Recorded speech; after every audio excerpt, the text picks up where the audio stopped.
Bismillahirrahmanirrahim. Assalamualaikum warahmatullahi wabarakatuh. Perkenalkan, nama saya Wahyu Purdianto. Saya bekerja di PT Dian Swastitika Sentosa Serang. Saya berada di divisi Coal Handling System. Di video kali ini saya akan menjelaskan prosedur suplai batubara dari coal yard sampai ke bunker boiler. Sebelum kita memulai aktivitas, baiknya kita ketahui dulu tentang K3. K3 adalah keselamatan dan kesehatan kerja. K3 ini ditujukan untuk menjamin keutuhan dan kesempurnaan jasmani maupun rohani tenaga kerja, khususnya manusia, serta hasil karya dan budaya menuju masyarakat adil dan makmur. Berikut ini adalah APD atau alat pelindung diri yang digunakan di dalam conveyor. Yang pertama di sini ada masker, lalu helm safety, lalu air plug, lalu senter, juga HT, dan sepatu safety.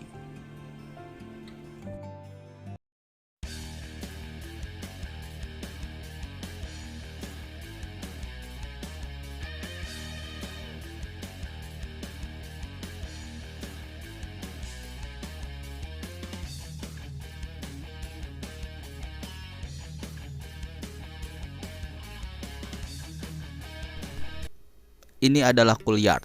Coal yard ini juga sering disebut dengan dry coal shed atau tempat untuk menaruh sementara batu bara sebelum digunakan untuk supply.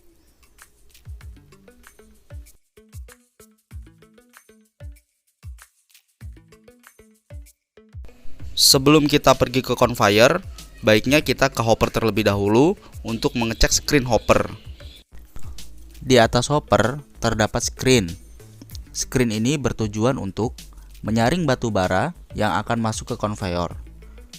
Kita cek apakah screen di hopper ini ada yang abnormal. Apabila dirasa tidak ada yang abnormal, kita laporkan kepada foreman di panel.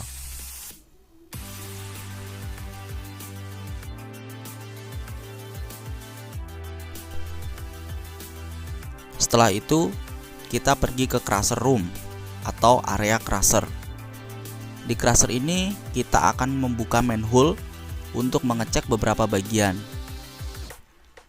Salah satunya adalah screen. Screen ini gunanya untuk menyaring batu bara yang telah dihaluskan oleh ring hammer. Setelah itu kita tutup manhole ini. Lalu kita checklist di bagian laporan.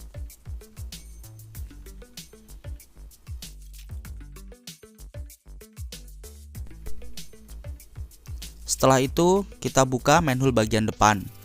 Di sini kita akan melihat ring hammer.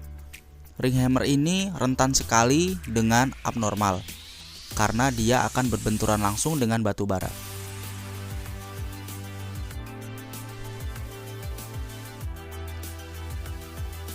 Apabila sudah dicek dan dirasa tidak ada abnormal, maka kita tutup kembali dan kita checklist.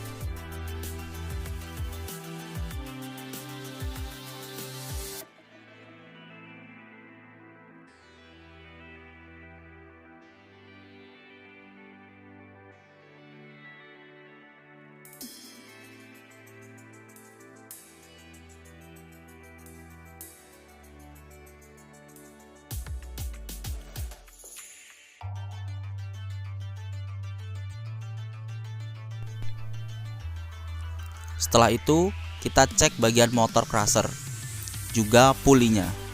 Apakah ada panas yang berlebih? Apakah puli dapat diputar dengan mudah? Apabila tidak ada yang bermasalah, kita checklist juga di laporan. Setelah dirasa cukup, tidak ada abnormal, maka kita akan lanjut untuk cek bagian conveyor.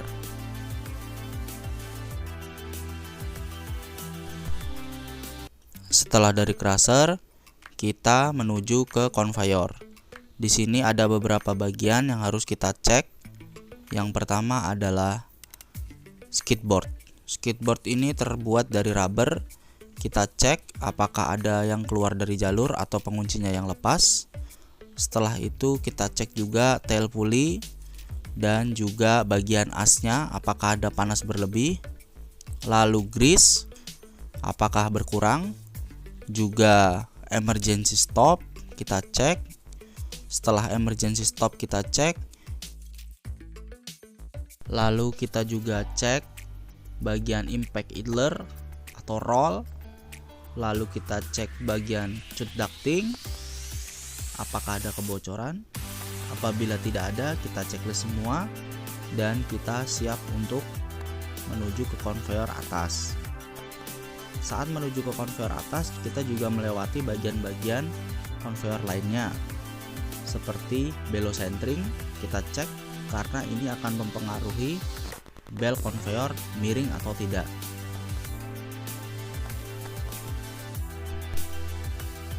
Kita menuju ke ujung conveyor yaitu drive pulley. Di sana ada beberapa komponen yang harus kita cek juga karena komponen itu sangat krusial. Di sini kita akan cek bellows centering, lalu reducer, level oli, lalu apakah reducer ini terlalu panas atau tidak. Setelah itu kita cek bagian motornya juga. Setelah itu kita cek bagian ducting apakah ada kebocoran atau masalah. Lalu kita cek semua dan kita cek juga magnetic separator. Magnetic separator ini fungsinya untuk menarik besi yang ada di conveyor yang terbawa oleh batu bara. Setelah itu kita akan checklist dan kita siap untuk ke conveyor 6.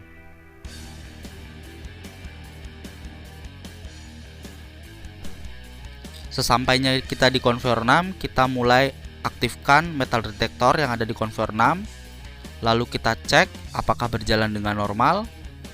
Fungsinya agar besi tidak masuk ke dalam boiler SC6.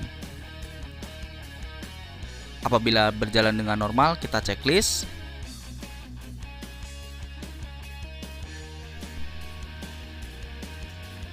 Setelah kita checklist, kita akan laporan kepada foreman yang berada di control room atau panel.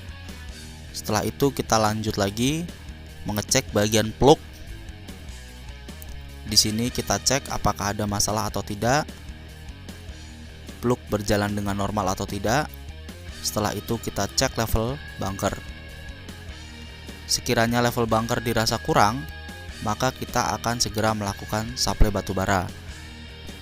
Suplai batu bara ini bertujuan untuk mengisi bunker boiler. Lalu kita akan cek lagi levelnya setiap bunker boiler. Setelah dirasa bunker boiler sudah terisi penuh, maka kita stop supply dan kita kembali ke control room untuk melaporkan apa yang sudah kita checklist di lapangan. Di sini foreman atau petugas di control room akan mengecek semuanya apa yang sudah kita checklist. Setelah itu akan membuat laporan untuk serah terima kepada shift atau grup setelah kita.